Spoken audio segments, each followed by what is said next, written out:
I like watching how the news develops. And in this case, a call-in show on C-SPAN where just an average guy calls in and says, what about Doug Emhoff smacking around women and that allegation? And it's starting to break through the media here. I'm John Mike Keene, and we like when the people, actual truth, can get through our lying media. Watch this. First of all, you guys have the topic every morning. The first thing you guys talk about is usually supposed to be the top story, but today it was all about Trump. That's all we hear about, Trump. If it's all about the news, they're going to cover the headlines just like we cover the headlines here. The difference is we don't parse them out and say, and if it's bad news for Kamala Harris, we bury it. That's what the C-SPAN does. That's what all these other outlets do.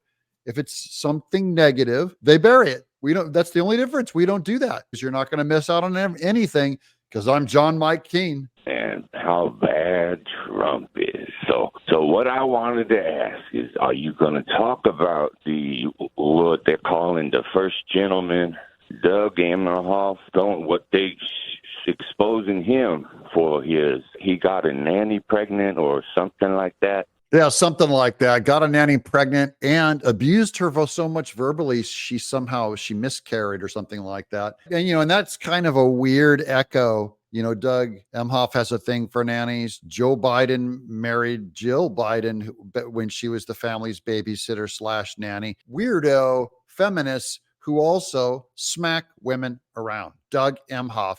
I think you might be referring to the Daily Mail story, and it's gotten coverage as well. This from page 2 of the Washington Times. On page 2, does this sound like a page 2 story to you? When Doug Emhoff is found beating women, the guy that Jen Psaki said is like a transcendent, amazing, beautiful man, and he's not a misogynist like Trump, and he's smacking women around, that would be above the fold. If it was Trump or JD Vance, it would be above the fold, or JD Vance's wife, if it was the president's spouse being abusive or being abused, it would be above the fold on every paper.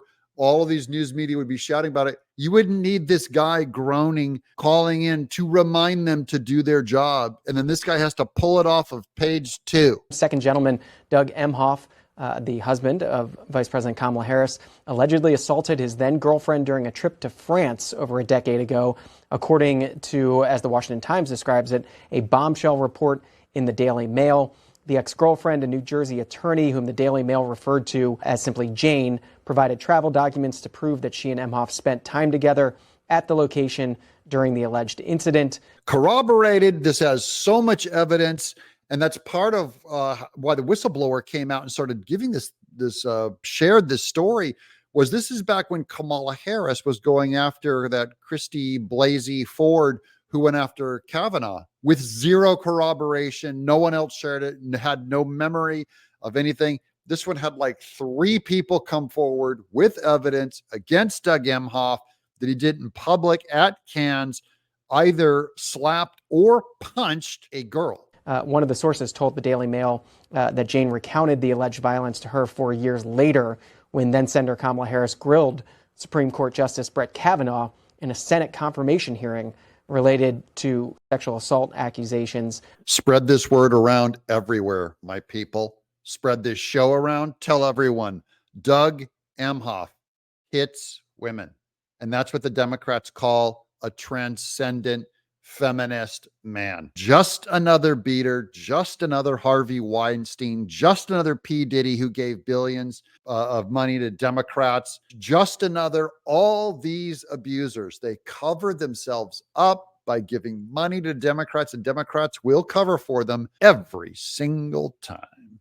The story there in the Washington Times, it was the Daily Mail with the original reporting. Yeah, the Daily Mail that actually did their job because you wouldn't. I'm John Mike Keene.